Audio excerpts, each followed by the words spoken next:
Guerrero. And meanwhile, here for UP of Bansil Olango. A lot of new players coming in, a lot of players coming out as well, and they've proven themselves here to be deserving in this classification match.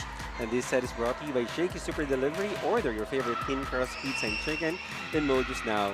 And I love the point there, reaching new players coming in their roster. And I think for the seniors, they really need to show and to be the leader here. Cepada, not only very good on attacking, but napakatas din ang porsyento sa likod. And Guerrero activated here for UE. So ready for this blue chip recruit from California Academy. Madriaga, this time pinuntahan, denied there by Olango. Olango just the attack where the attackers will go because you have Nogales and Diring in front to really guard that net, so they're going to have to trick each other. Exactly, and I think here not only for Madriaga but for UP as well, they have the benefit of distributing the ball because they have a lot of formidable attackers. But this time, especially in today's game, so let's see how they will adjust.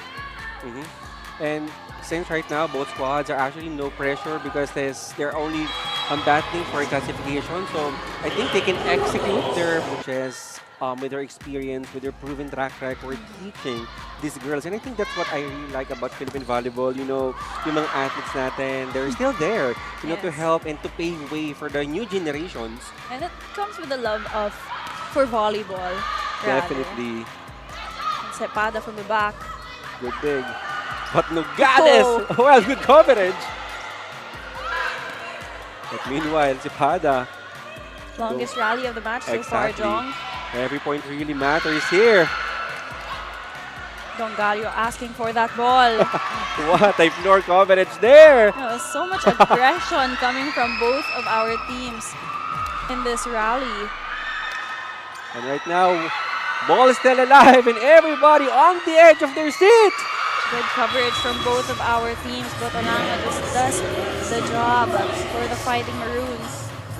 Attack with so much conviction on her name. So much authority, but I'm actually also waiting here for Nogales and Diring to be activated, and it will start with a very good pass to activate the middle. This time Joseha denied there from Risa Nogales. Nogales is backing on her defense because that set was coming from her back. And this time, Risa Nogales denied, no entry there coming from Cassie Diring. Leading us our second technical timeout. You have to strengthen their service reception because 18 to 17, it could still be anybody's game. So let's see if they can have a perfect reception. Better reception though. Oh, yes! And a perfect execution. Ang bilis din naman palang bumawi itong Fighting Maroons. The reason why after the timeout, dito pinasok na Nina Ita. How about that quick attack? And I really like how you and UP Richie are taking this match really seriously. Sobrang dikit ang laban natin dito. I think they are familiar foes, so they're very familiar of how each other moves. So it really comes in our league. 2 more points to get this set, make it 1. A beautiful serve coming from A Guerrero. 5-point lead. And UE, 10 puntos na lang kinakailangan to get and to lock in this first set. A good first ball. Wow! And the perfect execution deck to lead her squad. So let's see, it's still a 4-point ball game for the UP Fighting Maroons. At this time, Cassie Dongalio securing the first set for UE Lady Warriors. And of course, Kizzy Madriaga will go to her familiar to her long-term. Dongalio locking in the first set. And UP with 11, so medyo lumamang din dito ang UE. And UP naman with 4 blocks and 2 for UE, so lamang dito ang UP. And 3 service aces coming from Sepa. Again, new set of players, but I think it still be the same intensity, same program, and their UP drawing the first blood. Have this benefit on observing what went well and what went wrong during the first set, and apply that here in the set. Oh, but no adjustment will be done as Guerrero will... Of UE, but yun nga, nagiging di lang maganda yung execution natin. Good first ball here for UE. And Gajero. And this time, Ninya Itang. Another attack error. Straight to the net. And how effective their valuable programs over the years. And right now, they want to give us a proof that yes, they can, but UP is on a mission here. And this time, Rojo also had an excellent game, I must say. Such an improvement for Rojo. But meanwhile here, for UP, long rally again here, Richie. Activating her quicker smags on ball. Just trusted team captain. For UE. Good serve here for Zamudio. And that point, UP will lead us to our first Job as the improvement Oh, yeah. coming from the Fighting Maroons this season has been really great. And of course, we talk about the improvement, Richie, of UE. And how about the massive, I must say, massive improvement dito ng UE, especially with the insertion of these 3 highly recruited players from California Academy. If UE can successfully stop another error here on the side of UP naman. Match here in Shakey Super League Preseason Championship, and you want to leave, a very good statement. Now for Jen Gold, that statement will be 2 consecutive points. Galio and of course Nogales are top blockers here. If there will be any changes or if they can set up, well, another point, instant offense via service ace for Risa Nogales. Next here for UE are back. Good serve, back-to-back aces there for Risa Nogales. So much celebration here in the Rizal Memorial Coliseum as another ace is brought to you by Nogales. And Risa Nogales appears to be not only very lethal as a blocker but also as a server, scoring back-to-back aces dito on the side of UE. And that's rare coming from a middle blocker. Oh, yeah. Because usually it's the struggle of middle blockers to actually be consistent in their services. But this time, UP really built up for her name, And especially for UE. Exactly, Rich, and she showed us why she's really deserving on the starting lineup. But meanwhile, they're Gaher! Instant offense every time niya sanisitan itong si Ninya Itang. At Madriaga. Dongalio!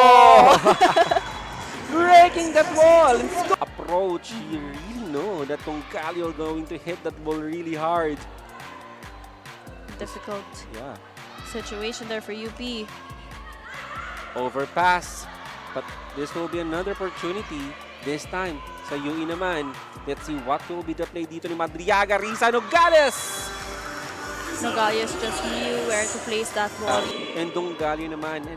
And Nogales. Nogales, well, strong front line here for the UE Lady Warriors. Although we also have Ninya Itang who is ready to guard that ball. Sipada. Malimutan to Itang. This time, Madriaga, Sipada. What an approach! An instant offense for Sipada. Such a class second set win, but UP just challenging the Lady Warriors at that point. But finishing touches is all what UE need here. Sambudio. Sipada. Good coverage there. This will be another opportunity here for the Lady Warriors. Madriaga pupuntahan Risa Nogales. UP says not yet.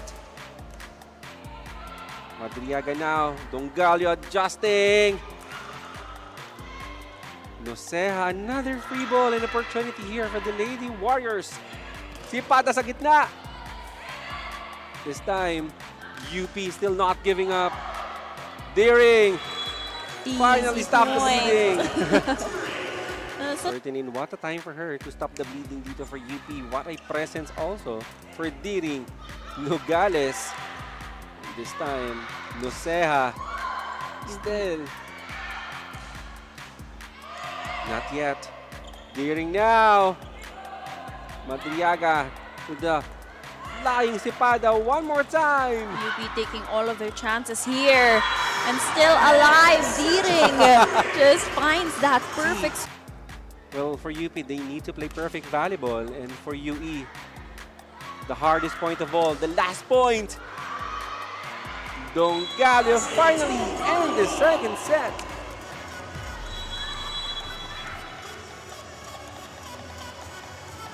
Dongalio with such conviction and determination to just end this set. Numbers pero lamang lang ng isa ang UP. Pantay din dito ang blocks and lamang naman ang UE sa service aces 2-1 of UP. So And- more errors coming from Now.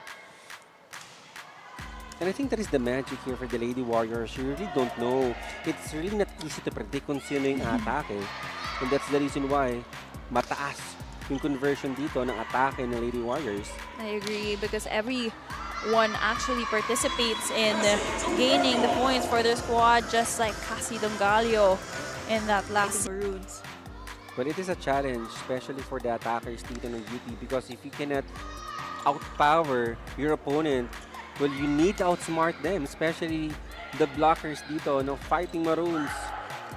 But this time, Diring will stop. Still serve here for the UP. Better first Yeah. ball. Sa gitna, Yoseha ready on that attack. Nakabantay dun si Nogales pero Nina Itang just really dominating when it comes to her quick. And I think also as a player, you know, I'm going against two teams like NCAA na you don't usually play with. You can still actually measure on nasaan na ba yung value program mo, your level of play. And since we're still heading to UAP and NCAA next year, Yes. I think that is an enough preparation for you to work out the things that you need to work out coming into your respective leagues. I agree. And of course, the confidence that you can build in those experiences and those successes and losses as well. Effective for her attackers, for each of her attackers, is really such a thing to be inspired about. And Noceja right now, 3 straight points for Noceja. Tying things up Yeah. now, 12 apiece. And of course, Richie, for all of our fans asking on when will be the final series. Well, it will start next week, the 22nd. A rematch here, of course, during our inaugural season, NU and LSU. And for sure, both squads must have been really preparing to give us quality volleyball on that game 1 na mangyayari dito. Still playing, of course, as a valuable player, are you really get intimidated, especially if you have tall middle Taller. blockers in front of you? Well, I'm not that tall of a player as well. So, I mean, as a setter, I still do have to block. Oh, yeah. So, it does get intimidating. But of course, I think I also had my stronger points and I would focus on that more. Well, good point. Well, you mentioned that you played as a setter before, Richie, and yeah, well, it's really your job to confuse yung middle blockers ng opponent. So, how hard it is. And right now, I really can't imagine the pressure of Ikala here right now for UE. Well, she's doing a good job so far. But good angle coming from Olango of UP. Sasagot naman dito si Cepada.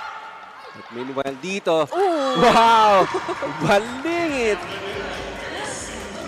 Back for the UP Fighting Maroons, and she did have a good Yeah. showing in the previous set, so let's see how she will contribute to her team in the set 3. And also for Jen Gold, let's see if she can have a golden moment here for UP. But meanwhile, let's see. Will a challenge Oh, be yeah. called? Who will come out victorious? Let's see if UE can defeat UP here in straight sets, or if UP can challenge UE to an extended set. Oh, More chances here from the Oh. errors coming from the Lady Warriors. Now, UP has to take advantage of these moments that the momentum is on the side of their court. Now, you have Nina Itang in front, so let's see. Now, there are only 2 attackers in front, so mga limutan can really play around with the middle blocker. meanwhile, Kabasak with 8 points. And UP and UE, they really need to be careful not giving a free point to their opponent. Cassie Dongalio, simple volleyball, but very, very effective here on the side of the Lady Warriors. But also, commending Ekalia for providing that set. Even though it was expected for her to use her wing spiker, she saw that Cassie was open. And just like that, Ninya Inang Service aces coming from Sipada already. nakalimutan. Ulango. Jesus Ulango at the back. Oh, confusion on the side of UE. Opportunity now. Daring. This will be an easy one, but not, says Cassie Dongalio. Dongalio just smiling at her victory every time she gets those attacks. And you see, they were really out of system already, yeah. but she was still able to adjust herself with positioning that ball in an effective place in the side of UP. An out of system play, no worries, says Cassie Dongalio. And I think here, Casey Sipada putting much muscle dito sa kanyang mga services, not allowing UP to create the play. But here comes a substitution for the Fighting Maroons as Noceja, replacing goal there. And Sipada will continue to serve big time dito for the Lady Warriors.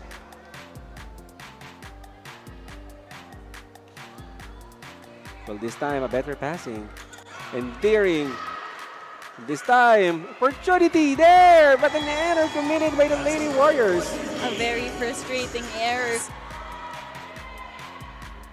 Isa lamang kalamangan dito ng UE. Good serve there. Ekalia Dongalio deflected on that block. Noceja now, Sipada.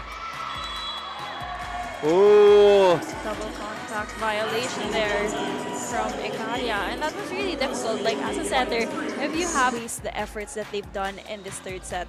of course, if you're a coach, you want to end this match already. But right now, Richie, I don't care about the points, but I really enjoying watching the squads giving their heart and soul as Cassie Dongalio will give you. Know that if Cassie Dongalio creates a mistake, Oh, yes. mabilis yan Oh. bumawi. Hihingi yan ng bola. Crucial moments here for both squads. Guerrero now, let's see. Guerrero! Wow! Si Gahero ang bumawi. Para And if you're guys watching this match live, you can feel the energy here. 4 touches na yung tinawag dito ng ating first referee. So let's see if they're going to challenge the fight. Guerrero now. Battle will be the answer. Good dig there. Coming from Ikala. This will be another opportunity there for UP Daring. Cassie Dongalio. Guerrero. And Guerrero ending this match on the single volleyball attack from the pipe. straight from both of our teams this whole season, but that ends it for both of our teams, 26-24 in favor